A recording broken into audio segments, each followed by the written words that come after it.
Hello बच्चों, आज मैं स्टार्ट कर रहे हैं क्वेश्चन नंबर 31 से।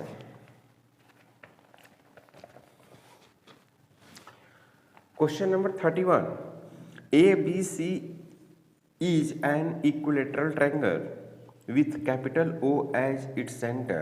F1 vector, F2 vector and F3 vector represents three forces acting along the sides A, B, BC and AC respectively. Full stop. If the total torque about O is 0, then the magnitude of F3 vector is। देखिए इस तरह से दिया हुआ है आपको, फिर ऐसे दिया हुआ है और फिर ऐसे दिया हुआ। इक्विलेटरल ट्रायंगल हो गया ये, ओके। और यहाँ पर O क्या है? O एक सेंटर है। इस फोर्स को थोड़ा सा आगे बढ़ा दिया, इस फोर्स को थोड़ा सा आगे बढ़ाया और इस फोर्स को ऐसे आने दिया। नाम है इसका F2 वेक्टर, इसका नाम है F1 वेक्टर और इसका जो नाम है वो है F3 वेक्टर। ये है आपको A है, ये है आपको B है और ये आपको क्या है? C है। तो यहाँ पे जो टॉर्क है वो 0 है। तो यहाँ से हम क्या करते हैं, इसके अबाउट L मान लेते हैं, L परपेंडिकुलर है ना। यहाँ भी क्या हो जाएगा? L परपेंडिकुलर और ये भी हो गया आपका L परपेंडिकुलर। तो ये L हो गया, ये L हो गया और ये L हो गया। तो नेट अकॉर्डिंग टू जो क्वेश्चन है, अकॉर्डिंग टू क्वेश्चन जो नेट टॉर्क है, नेट टॉर्क 0 इसके अबाउट O वो 0 है। तो यहाँ पर क्या लिखेंगे? τ1, फिर लिखेंगे τ2, फिर लिखेंगे τ3 इज इक्वल टू 0। सब वेक्टर, ओके।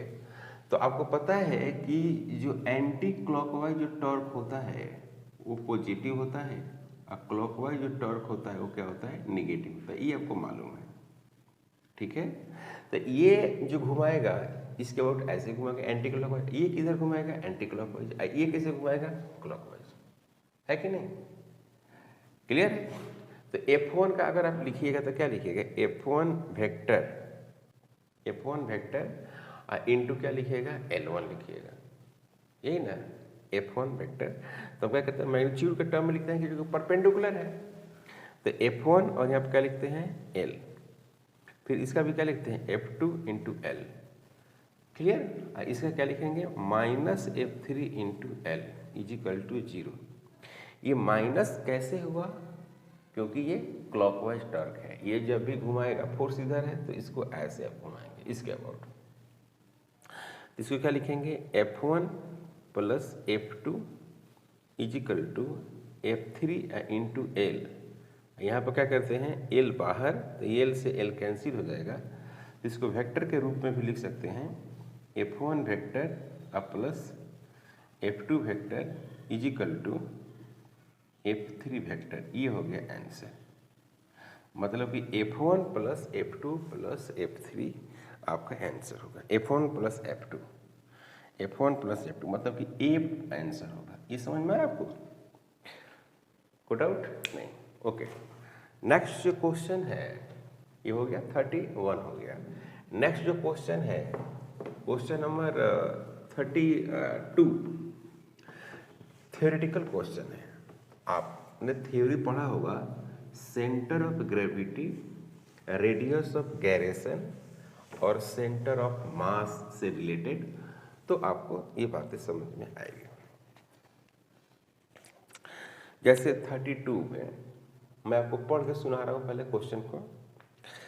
ऑप्शन डायरेक्ट आपको ऑप्शन ही दिया हुआ है। पहला ऑप्शन है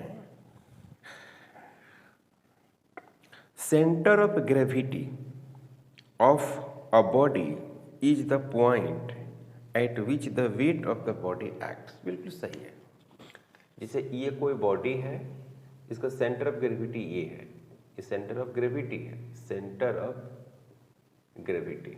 तो यहीं पर इसका वेट रहता है, वेट हो गया इसका। अगर इसका मास m है तो ये mg हो गया।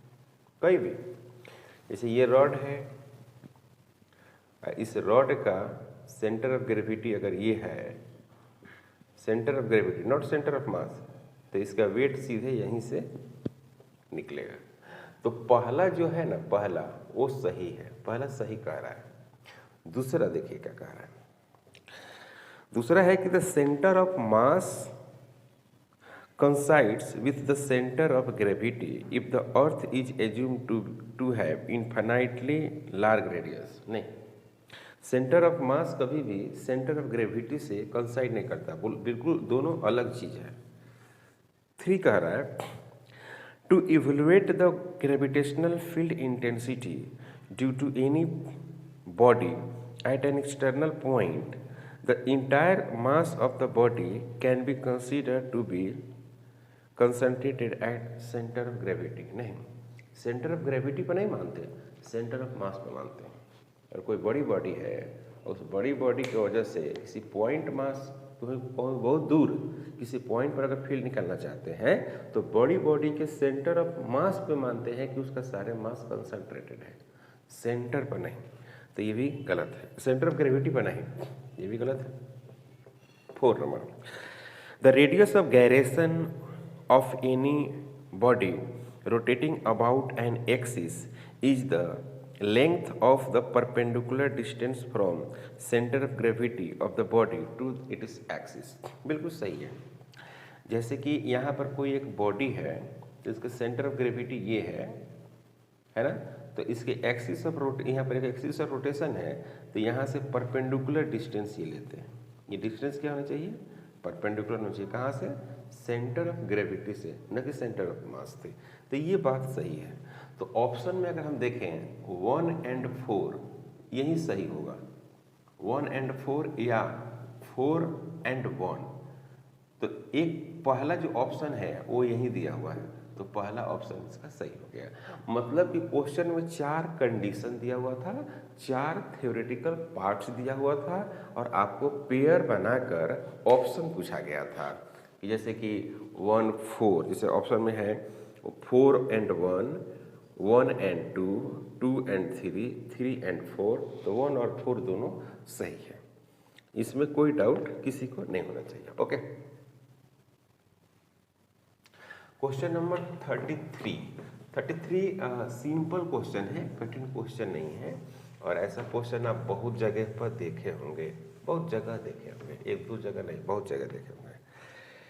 क्वेश्चन है कि एक रॉड है, उसका लेंथ 3 मीटर है, a rod of length 3 metre and it is mass per unit length directly proportional to x from one of its ends, then the centre of gravity from the end of the rod will be. Centre of gravity कहिए चाहे centre of मास कहिए, जगह की बात कर रहा है ये, इसीलिए दोनों सेम हो जाएगा। तो यहाँ पर है कि कोई एक रॉड है ना,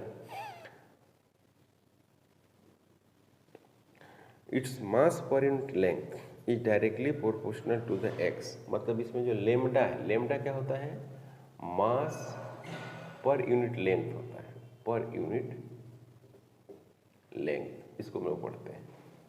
और ये कह रहा है कि जो लेमडा है वो डायरेक्टली प्रोपोर्शनल क्या है, x है, यानी lambda is equal to k into x हो गया, है ना। इस तरह से मान सकते हैं। और यहाँ पर k बराबर क्या लिख सकते हैं, 1 लिख सकते हैं, यानी लेमडा इज इक्वल टू आप x लिख सकते हैं। अब यहाँ पर dm अपन dl, ये x लिखिए, यहाँ पर dx is equal to lambda होता है, तो dm इज इक्वल टू क्या होगा, लेमडा इंटू dx होगा, है ना। dm इज इक्वल टू क्या हो गया, लेमडा इंटू dx हो गया। देखिए इसमें हमने क्या किया है, मैंने हमको एक ऐसा रॉड कंसीडर करना है जो रॉड क्या हो, वेरिएबल होना चाहिए, जिसका मास क्या होगा, वेरी होगा। यानी कहने का मतलब ये हुआ कि आपको ये रॉड देखने में लगना चाहिए कि हाँ इसका मास जो है कोई वेरी कर रहा है। अब इसमें आपको बताना है कि इसका सेंटर ऑफ मास क्या होगा।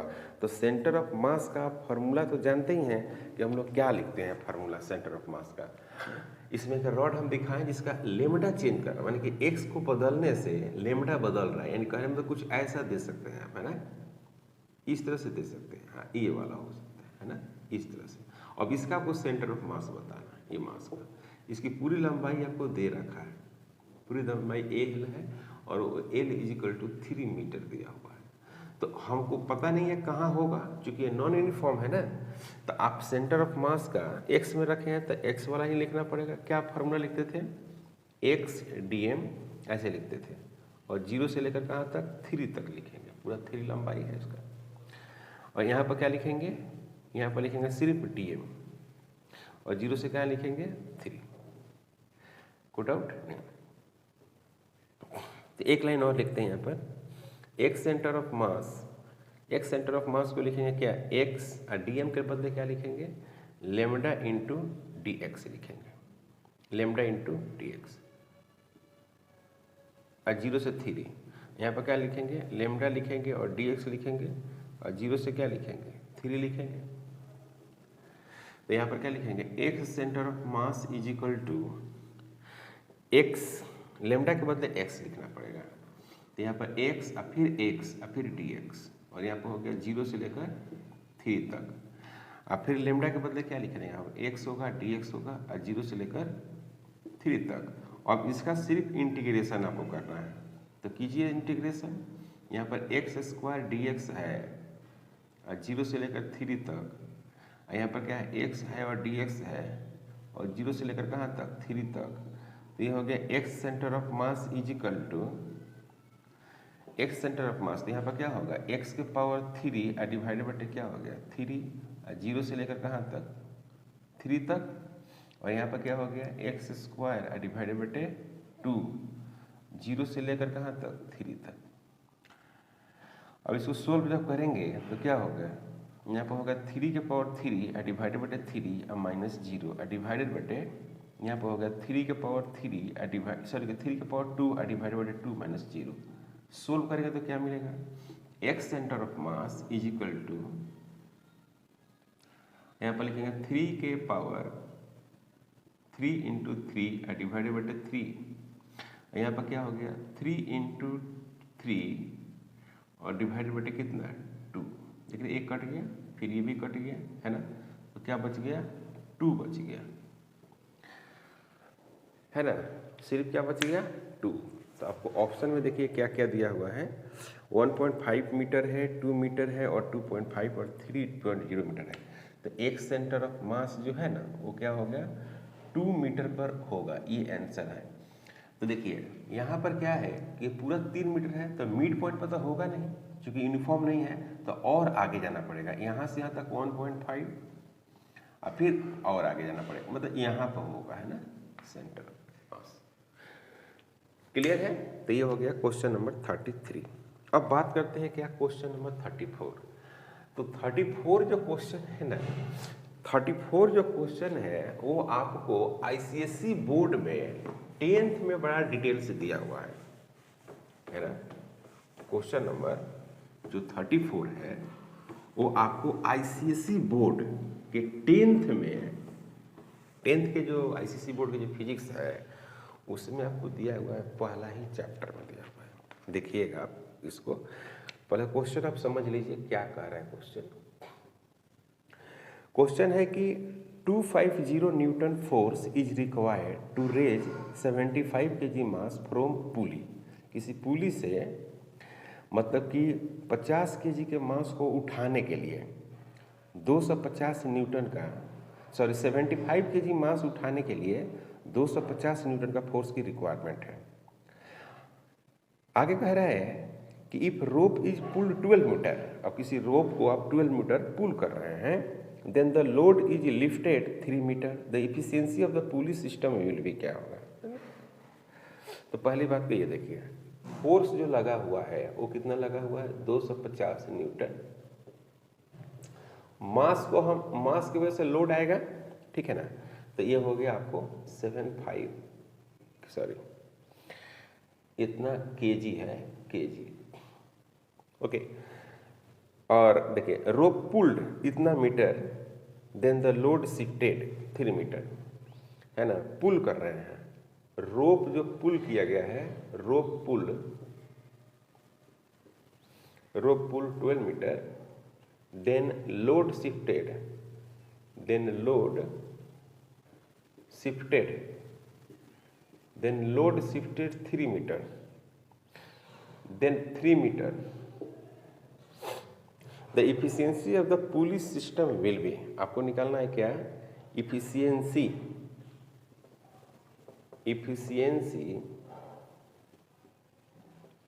of pulley system will be। तो आपको पता है कि कोई भी इफिशियंसी होती है उसकी यूनिट और डायमेंशन नहीं होती है। ये आपको पता है कि कोई भी इफिशियंसी होगी उसकी यूनिट और डायमेंशन दोनों नहीं होगी। इसका मतलब ये होता है कि वह दो फिजिकल क्वांटिटी का, है ना, रेशियो होती है। क्लियर है? तो हम लोग यहाँ पर लिखते हैं क्या, यहाँ पर लिखा जाता है मैकेनिकल एडवांटेज, यानी मैकेनिकल एडवांटेज, ये थ्योरी है, एडवांटेज डिवाइडेड बटे वेलोसिटी रेशियो,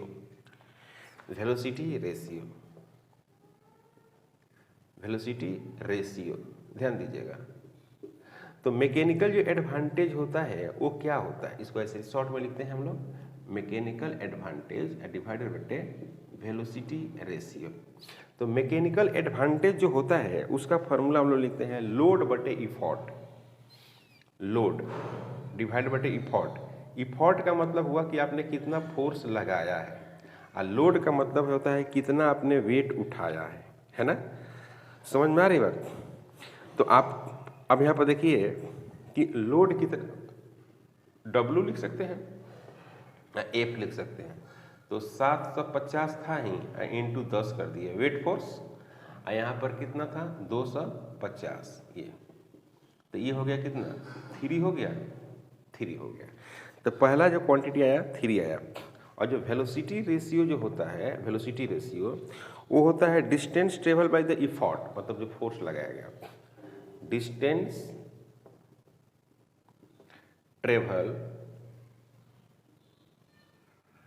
बाय इफॉर्ट, मैंने इफॉर्ट के द्वारा डिस्टेंस जो कवर किया गया, डिवाइडेड बटे distance covered by load, distance covered by load. Clear है? तो अब यहां पर डिस्टेंस ट्रेवल बाय इफॉर्ट कितना है, इफॉर्ट लगाने को खींचा, उसके बाद उसको शिफ्ट किया, यानी 12 डिवाइडेड बटे 3, तो ये आएगा 4। तो वेलोसिटी रेशियो कितना आ गया बच्चों, 4 आ गया। ओके, तो अब आपको परसेंटेज निकालना था ना, मैकेनिकल, ऐसे लिखेंगे मैकेनिकल एडवांटेज और डिवाइडेड बटे वेलोसिटी रेशियो इनटू 100%। तो यहाँ पर लिखेंगे 3 डिवाइडेड बटे 4 इंटू 100%, तो ये कट जाएगा, तो ये आएगा 25%। तो ये हो गया कितना, 75%, और ये हो गया आपका आंसर।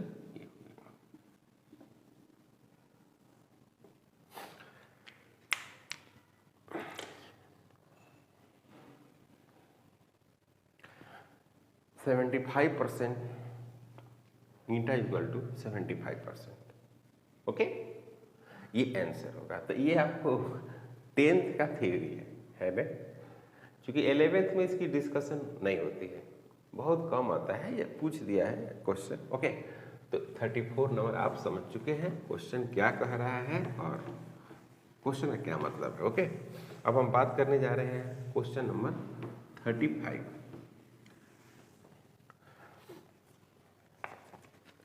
तो क्वेश्चन नंबर जो 35 है वो आपको थ्योरी है, आप इसके बारे में जानते हैं, कोई कठिन नहीं है। 35 एक कॉपल प्रोड्यूसेस, देखिए कोई कॉपल्स का मतलब क्या हुआ, जैसे माने कि यहाँ से फिक्स कर दिए, यहाँ पर ये फिक्स कर दिए। कॉपल का मतलब हुआ इधर फोर्स F लग रहा है, इधर फोर्स क्या लग रहा है, F लग रहा है, तो इसके अबाउट में क्या करेगा, ऐसे रोटेट करेगा, ऐसे रोटेट करेगा। ठीक है, इसको कॉपर बोलते हैं। तो इसमें क्या होगा कि इक्वल फोर्स होगा, ऑपोजिट न्यूट्रल होगा, तो इस खाली रोटेट करेगा। देखिए तो इस फोर्स की वजह से ये कोई रॉड है, उस रॉड पर इधर फोर्स लगा इधर फोर्स लगा, तो उसके वजह से सिर्फ रोटेट करेगा, ट्रांसलेट तो नहीं ना करेगा, ओनली रोटेशन होगा, ओनली रोटेशन, सिर्फ रोटेशन होगा, नॉट ट्रांसलेशनल होगा, नॉट ट्रांसलेशनल। ट्रांसलेशनल का मतलब होता है कि सेंटर ऑफ मास का वेलोसिटी होना चाहिए, तो यहाँ पर VCM क्या होगा, 0 होगा। क्लियर। क्वेश्चन नंबर 36 आसान है। करके solid sphere of mass small m है, एक सॉलिड स्फीयर है उसका मास स्मॉल m है, okay, and radius capital R is rotating about diameter, वो डायमीटर के अलोंग रोटेट कर रहा है, और solid cylinder of the same mass and same radius also rotating about its geometrical axis with angular speed double twice that of the sphere. The ratio of the kinetic energy of rotation E sphere बटे E है ना।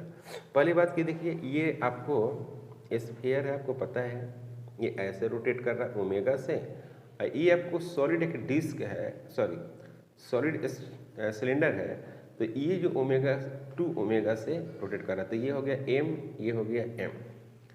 तो ई जो sphere है, ई sphere और ई जो है वो सॉलिड सिलेंडर है, सॉलिड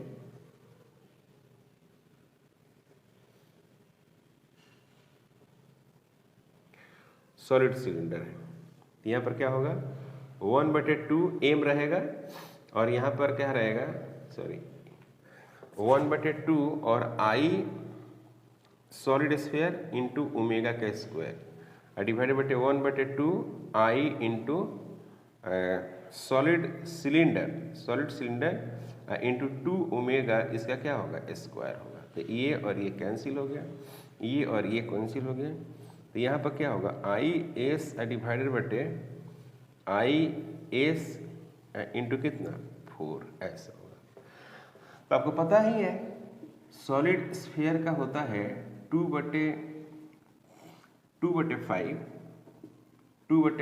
mr का स्क्वायर, और सॉलिड सिलेंडर का होता है mr²/2। अब इसको आप यहाँ पर पुट करिएगा तो आपको मिलेगा ECS इजिकल टू IS 2/5 और mr का स्क्वायर, और यहाँ पर मिलेगा क्या mr का स्क्वायर डिवाइड बटे कितना 2 इंटू 4, तो ये होगा कट जाएगा, ये पहुँच जाएगा सीधे ऊपर पहुँच जाएगा, तो ये हो जाएगा 4/5 इंटू 4, तो यहाँ पर क्या मिलेगा 1/5, तो ES डिवाइडेड बटे ESC, तो ES ratio ESC is equal to 1/5।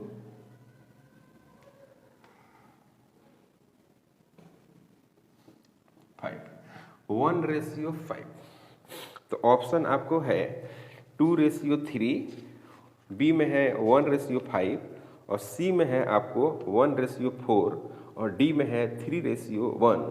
तो 36 का आपको आंसर होना चाहिए बी, 36 का बी सही है। अब बात करते हैं क्वेश्चन नंबर 37 जो क्वेश्चन है वो बहुत अच्छा क्वेश्चन है, और इस क्वेश्चन को कई तरीका से बनाई जाती है, कई तरीका है इसको सोल्व करने का। तो हम लोग बात करेंगे 37 को, पहले समझेंगे कि ऐसा हम लोग इसको क्यों सोल्व कर रहे हैं, इसी तरह से क्यों सोल्व कर रहे हैं, कोई अलग तरीका या कोई अदर तरीका का इस्तेमाल हम लोग क्यों नहीं कर रहे हैं, है ना। तो इसके कई तरीका, एक तो डिफरेंशिएट करके भी सोल्व करते हैं, बड़ा अच्छा सवाल, पहले सवाल समझ लीजिए। क्वेश्चन है 37, करे कि a light rod of length small l has two masses m1 and m2 attached to its two ends full stop. The moment of inertia of the system about an axis perpendicular to the rod and passing through the center of mass is. ठीक है ना, ठीक है, clear है क्या? अब देखिए यहाँ पर एक मास है और एक मास कहाँ पर है, यहाँ पर है। ये हो गया m2 और ये हो गया m1। इसको कनेक्ट करेंगे कैसे, ऐसे करेंगे। इसकी लंबाई कितनी है, l इसकी लंबाई है, ठीक है।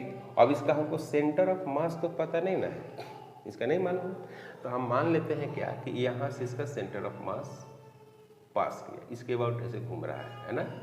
तो ये वाला लंबाई हम मान लेते हैं क्या, L1, और ये वाला लंबाई मान लेते हैं क्या, L2, ठीक है।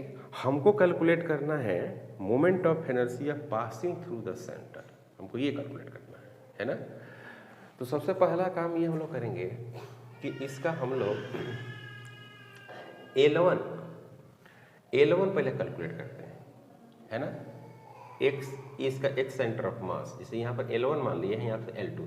तो सबसे पहले हम L1 अगर कैलकुलेट कर लेंगे तो हमारा मोमेंट ऑफ इनर्शिया क्या होगा, ICM is equal to m1 L1 का स्क्वायर प्लस m2 L2 का स्क्वायर। ये इसी में हमको पुट कर देंगे तो हमारा आंसर नहीं हो जाएगा। ये रॉड है, उसका मास 0 है, इसका मास m2 है, इसका मास m1 है, तो पॉइंट मास वाला फार्मूला लगा दिए। तो हमको L1 और L2 का वैल्यू पता होगा तभी ना करेंगे कुछ। तो एक तो इक्वेशन यहाँ से बनता है कि L1 plus L2 is equal to L बच रहा है, ये तो हमको मिल जा रहा है, ये हमको मिल रहा है। और दूसरा बात यहाँ पर यह है कि अगर हम एक्स सेंटर ऑफ मास की बात करें, मान लीजिए कि हम बात करते हैं क्या, एक्स सेंटर ऑफ मास की, मतलब कि इसका एक्स सेंटर ऑफ मास अगर हम सोचें तो क्या लिख सकते हैं, एक्स सेंटर ऑफ मास में ऐसे लिख सकते हैं क्या, L1 is equal to M1। तो M1 को क्या मान लेंगे, यहाँ पर 0, यहाँ पर 0 मान लेते हैं और यहाँ सीधे पहुँच जाते हैं।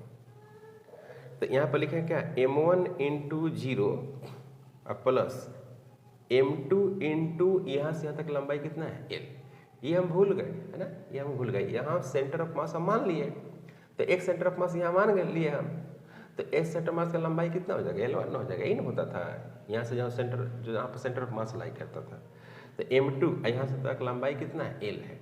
मतलब यहाँ पर 0,0 हो गया, यहाँ पर कितना हो गया, L,0 हो गया। ये समझ में आया। तो यहाँ पर लिख सकते हैं L डिवाइडेड बटे क्या करती है, M1 प्लस M2 आ गया। पहले बात समझिए, तो L1 आ गया आपका M2L डिवाइडेड बटे M1 प्लस M2। तो अब L के टर्म में हम L2 निकाल सकते हैं ना। लिखिए, अब इसका यहाँ वैल्यू रखिएगा, तो L2 बराबर क्या मिलेगा आपको, L मिलेगा और माइनस L1 मिलेगा। तो यहाँ पर मिलेगा L, यहाँ पर हो गया M2 इंटू L डिवाइडेड बटे M1 प्लस क्या हो गया, M2 हो गया, ठीक है। तो यहाँ पर क्या हो गया, यहाँ पर L2 हो गया, यहाँ पर क्या होगा, M1 plus M2 into L minus M2 into L divided बटे क्या हो गया, M1 प्लस M2। यहाँ पर क्या होगा, L2 इज इक्वल टू, इसको सोल्व करेगा तो क्या मिलेगा, M1 L फिर M2 L फिर M2 और L और डिवाइडेड बटे क्या हो जाएगा, M1 प्लस M2। ये और ये कैंसिल हो जाएगा,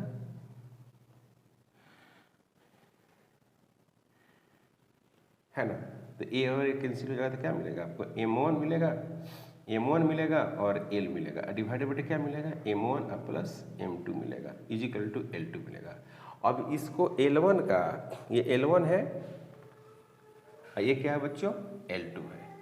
इस L1 का और L2 का वैल्यू यहाँ पुट कर दीजिए, तो आपको क्या मिलेगा,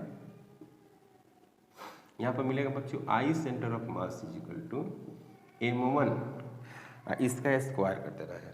तो क्या करना है, M2 का स्क्वायर M2L डिवाइडेड बटे क्या, M1 प्लस M2, इसका क्या हो गया square plus M2 plus M2 कहाँ गया, M2 L2 का स्क्वायर, तो L2 ये है। तो यहाँ पर लिखेंगे M1L डिवाइडेड बटे m1 प्लस m2, इसका क्या लिखेंगे स्क्वायर। अब यहाँ पर देखिए एल स्क्वायर कॉमन ले लीजिए, एल स्क्वायर कॉमन हो गया, डिवाइडेड बटे m1 plus m2, m1 plus m2 इसका स्क्वायर, ये भी कॉमन हो गया। तो यहाँ पर क्या बच गया m1 और फिर m2 का स्क्वायर और प्लस यहाँ पर m2 और फिर m1 का स्क्वायर। तो यहाँ पर क्या बच गया l का स्क्वायर डिवाइडेड बटे m1 और प्लस m2, और इसका क्या होगा स्क्वायर इंटू क्या होगा m1 m2, m1 और m2 डिवाइडेड बटे m1 प्लस m2, ये बच जाएगा। तो एक से यहाँ पर कैंसिल हो जाएगा, तो यहाँ पर मिलेगा m1 m2 into L divided बटे m1 प्लस m2, ये हो गया आई सेंटर ऑफ मास और यही होगा आंसर। सॉरी एल का स्क्वायर होगा, एल का स्क्वायर आई बराबर एम एल स्क्वायर। अब ये देखिए मैं तो इस तरह से बना दिया इसको, आप और भी तरीका है बना सकते हैं। जैसे कि यहाँ पर मान लेंगे कि x डिस्टेंस है तो इधर से कितना है l माइनस एक्स हो जाएगा, पूरा लंबाई l है तो यहाँ से हम मान लेते हैं कि x डिस्टेंस से है तो इधर से कितना होगा l माइनस एक्स से होगा। दूसरा मेथड तो यहाँ पर क्या लिखेंगे ICM बराबर m1 x square plus m2 l minus x का होल स्क्वायर। अब ये जो है ये इस पहला इक्वेशन हो गया, इसमें सब पुट कर देंगे वैल्यूज और इसको डिफ्रेंशिएट करके जीरो कर देंगे x के रेस्पेक्ट में, तो x का जो मान आएगा वही यहाँ पर रख देंगे, आंसर हो जाएगा। तो ये डिफ्रेंशिएट करने वाला जो कार्यक्रम है अगर मैथ का स्टूडेंट करता है, जेईई मेन में क्वेश्चन पूछा हुआ करता है तो अच्छा लगता है और आपके लिए अच्छा ये लगेगा। सही है भाई, बायोलॉजी की स्टूडेंट है तो ये लगेगा, ओके मेडिकल की स्टूडेंट है बायोलॉजी के नहीं, तो ये आपको सही है, इसको बिठा देते हैं।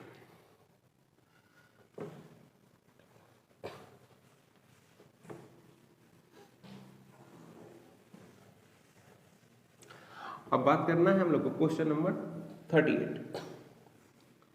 क्वेश्चन नंबर 38 देखिए, क्वेश्चन नंबर 38 जो है वो काफ़ी आसान है, कठिन नहीं है, बिल्कुल आसान क्वेश्चन है। तो 38 है, पहले समझा देता हूँ मैं क्वेश्चन क्या है।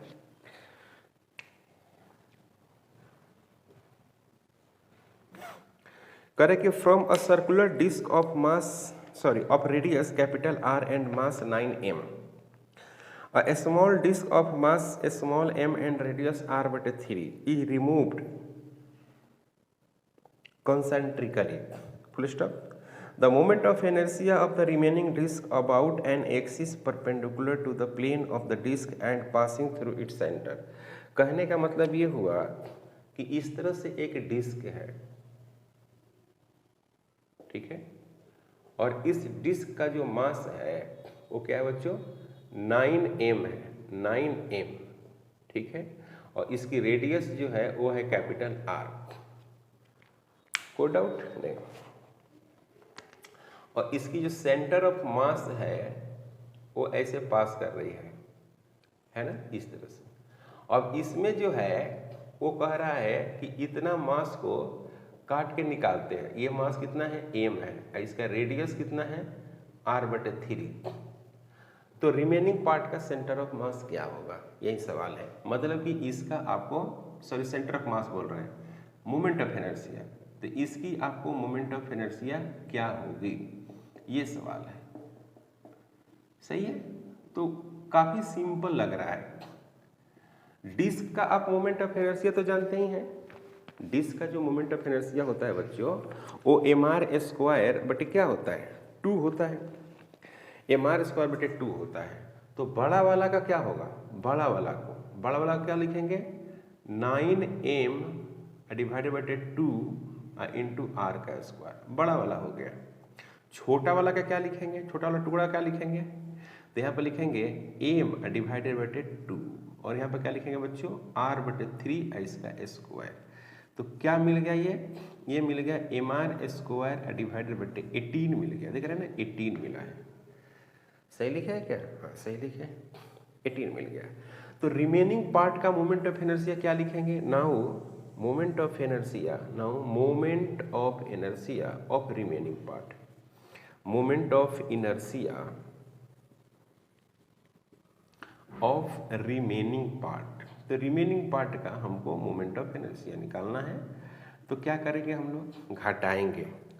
आई is equal to I1 minus I2 लिखेंगे। तो यहाँ पर क्या लिखेंगे, I1, तो यहाँ पर क्या हो गया 9m डिवाइडेड बटे 2 R का square minus MR square divided बटे क्या होगा 18 होगा। ओके, तो यहाँ पर क्या हो जाएगा, यहाँ पर होगा MR का स्क्वायर डिवाइडेड बटे 2 कॉमन ले लेते हैं यहाँ पर, है ना,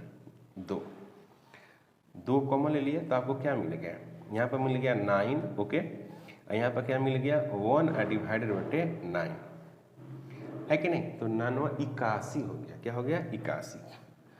तो ये हो गया आपको MR का स्क्वायर इंटू 81 मैंने 81 डिवाइडेड बटे 2 इंटू 9। तो यहाँ पर हो गया 80 MR square, 80 MR square divided बटे कितना 18 होगा। सही है, बड़ा उलटपटांगा आंसर आया है, 80 होगा।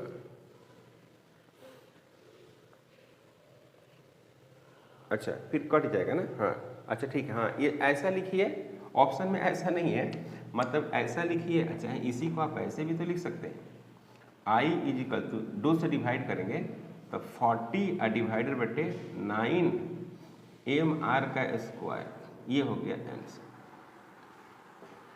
तो 40 बटे 9, इसमें ऑप्शन नंबर क्या है, ऑप्शन नंबर ए है 40 बटे 9 MR का स्क्वायर। कोई डाउट, यहाँ तक कोई डाउट नहीं है। और क्वेश्चन नंबर 39, तो क्वेश्चन नंबर जो 39 है उसका नाम है radius of gyration.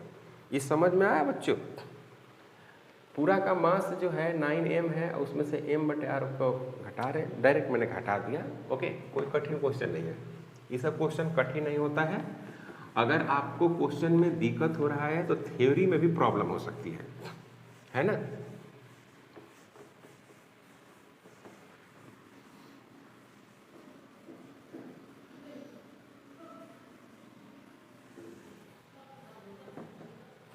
Question number 39, question number 39 है वो काफी अच्छा क्वेश्चन है। कह रहे कि the ratio of radius of gyration of a circular disc to that of the circular ring, each of the same mass and radius around their respective axis. तो सबसे पहली बात कि आई इज इक्वल टू हम लोग जो लिखते हैं वो MK स्क्वायर लिखते हैं, पता है आपको, इसी को बोलते हैं रेडियस ऑफ गैरेशन। आप पढ़े होंगे रेडियस ऑफ गैरेशन, इसका नाम है। ठीक है बच्चों, तो हम बात करते हैं पहले रिंग का। पहले क्या है, पहले जो बात कर रहा है ये, वो बात कर रहा है बच्चों डिस्क का, उसके बाद बात कर रहा है रिंग का, तो रिस्पेक्टिवली होगा। तो सबसे पहले डिस्क, तो डिस्क का मोमेंट ऑफ इनर्शिया आप जानते हैं MR स्क्वायर डिवाइडेड बटे क्या होगा बच्चों 2 इज इक्वल टू M, और यहाँ पर लिखेंगे K1 का स्क्वायर। सही है, ये कट गया, तो ये K1 इज इक्वल टू हो गया K1 का स्क्वायर हो गया R का स्क्वायर डिवाइडेड बटे 2। तो K1 इज इक्वल टू जो होगा वो होगा R डिवाइडेड बटे √2। रिंग की अगर हम बात करें रिंग का, तो I is equal to M into K2 का स्क्वायर होगा, MR का square is equal to M K2 का स्क्वायर, ये से कट गया है ना। तो यहाँ पर क्या होगा K2 is equal to R का K2 स्क्वायर R स्क्वायर, यानी K2 इज इक्वल टू हो गया R। अब आपको क्या निकालना है, K1 रेशियो K2 निकालना है ना। तो K1 रेशियो K2, देखिएगा क्या लिख रहा हूँ मैं, K1 में लिख रहा हूँ R डिवाइडेड बटे, सॉरी एक बार और देख लीजिए रेशियो किसका पूछा है, the ratio of the radius of gyration of circular disc to that of the circular ring, है ना। Circular disc and circular ring का पूछा है। ओके, तो यहाँ पर क्या हो गया √2, यहाँ पर क्या हो जाएगा R, तो R से R कैंसिल होगा, तो 1 बटे √2। ओके, 1 इसको रेशियो में डिवाइड करिएगा ना, तो 1 रेशियो √2 हो जाएगा। तो यही हो गया आंसर, है ना, K1 और K2। अगर ये आपको समझ में लाइन नहीं आया है तो ऐसे समझिए और K1 डिवाइडेड बटे क्या कर दीजिए K2 कर दीजिए, तो K1 हो गया बच्चों क्या 1 बटे मतलब कि R बटे रूट अंडर 2, यहाँ पर हो गया R, तो यहाँ पर क्या लिखिएगा R बटे रूट अंडर 2 इंटू R, तो यहाँ पर क्या लिखिएगा बच्चों 1 बटे रूट अंडर 2, तो यहाँ पर क्या लिखिएगा 1 रेशियो रूट अंडर 2, यहाँ पर क्या हो जाएगा K1 रेशियो और K2। ये हो गया आपका आंसर। कोई डाउट? ओके, अब लास्ट क्वेश्चन है, जो क्वेश्चन नंबर 40 की बात हम कर रहे हैं, क्वेश्चन नंबर 40। तो क्या है क्वेश्चन नंबर 40, पहले ये देख लीजिए। क्वेश्चन नंबर 40 में है कि two bodies have their moment of inertia I and 2I respectively about their axis of rotation, मतलब एक का I है और दूसरा का 2I है। The kinetic energy of rotational is equal their angular velocity will be, तो कह रहा है कि इसका जो काइनेटिक एनर्जी का जो रेशियो है ना वो क्या है बच्चों इक्वल है, तो आपको बताना है कि इसका एंगुलर वेलोसिटी का रेशियो क्या होगा। ठीक है ना, तो ये काफ़ी आसान है, इसमें कुछ है ही नहीं। पहली बात की ये देखिए काइनेटिक एनर्जी जो पढ़ते हैं आप 1/2 पढ़ते हैं और I इंटू ओमेगा का स्क्वायर पढ़ते हैं। तो पहला में जो है 1/2 है और I है और ओमेगा स्क्वायर है, और दूसरा में जो है वो K2 है 1/2 है और यहाँ पर क्या है 2I है इंटू ओमेगा का स्क्वायर है, और K1 इज इक्वल टू क्या है K1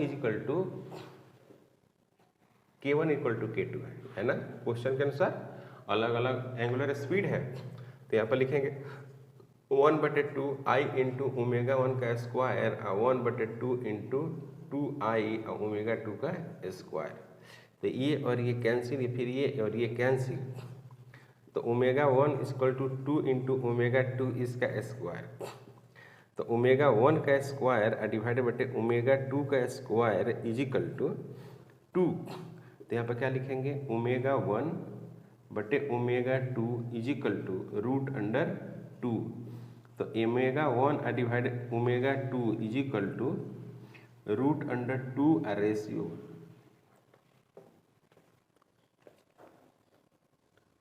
ओके, तो ये आ गया बच्चों कितना, अगर रेशियो पूछता है तो ये, नहीं तो ये आएगा, नहीं तो ये आ जाएगा। क्लियर है? तो आज हम लोगों ने क्वेश्चन जो सोल्व किया है वो क्वेश्चन नंबर 40 तक सोल्व किया है। मिलते हैं नेक्स्ट लेक्चर में। अगर आप हमारे चैनल पर नए हैं प्लीज़ सब्सक्राइब करें, शेयर करें। Thank you.